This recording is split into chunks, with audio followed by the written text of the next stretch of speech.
ನಾಡಿಗೆ ಪ್ರೇರಣೆ ಆಗಲಿ.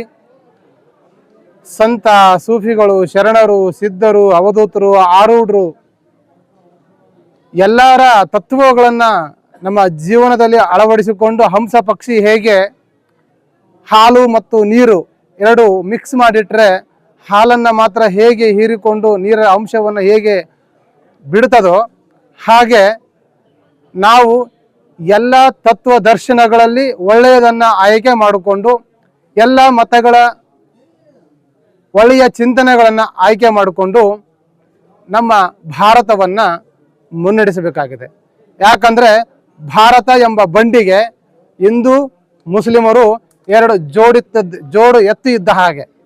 ಹಾಗಾಗಿ ಅದರಲ್ಲಿ ಆ ಜೋಡು ಎತ್ತು ಸರಿಯಾಗಿ ಎಳೆದ್ರೇ ಭಾರತ ಎಂಬ ಬಂಡಿ ವಿಶ್ವಗುರು ಆಗಲಿಕ್ಕೆ ಸಾಧ್ಯ ಆಗ್ತದೆ.